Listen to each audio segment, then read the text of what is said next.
इलाज के महंगे खर्च पर लगाम लगाने के लिए इंश्योरेंस रेगुलेटर IRDAI ने सरकार से अस्पतालों के रेगुलेशन का अधिकार मांगा है। साथ ही ये विकल्प भी दिया है कि अगर ऐसा करना मुमकिन नहीं है तो फिर किसी और को अस्पतालों का रेगुलेटर बनाया जाए। इससे वो मरीजों से इलाज के बहाने औने पौने दाम नहीं वसूल सकेंगे।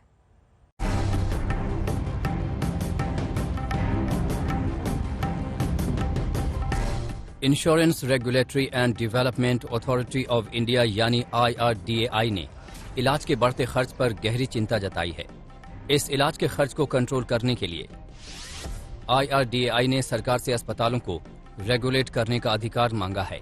IRDAI ने कहा है कि अगर ये मुमकिन नहीं है तो फिर अस्पतालों को रेगुलेट करने के लिए एक अलग से रेगुलेटर बनाया जाना चाहिए। IRDAI का कहना है कि पूरे हेल्थ सिस्टम को रेगुलेट करना ज्यादा मुश्किल नहीं है। फिलहाल इसका केवल एक हिस्सा ही रेगुलेशन के दायरे में आता है, जिसमें बीमा कंपनियां शामिल हैं।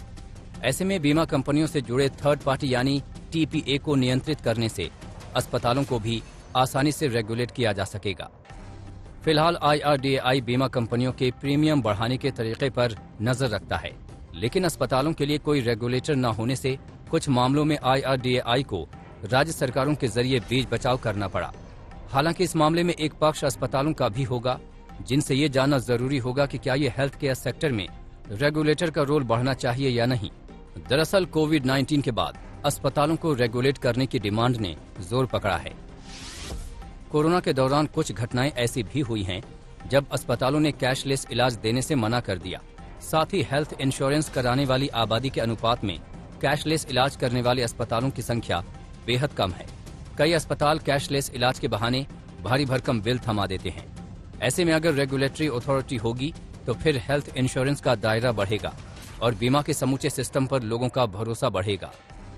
मौजूदा वक्त में रेगुलेटर नहीं होने से कई बार अस्पताल और मरीज के बीच बिल को लेकर विवाद हो जाता है।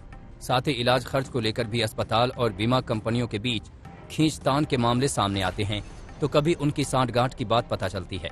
साथ ही इसका भी खामियाजा आखिरकार मरीजों को ही भुगतना पड़ता है। आज तक ब्यूरो।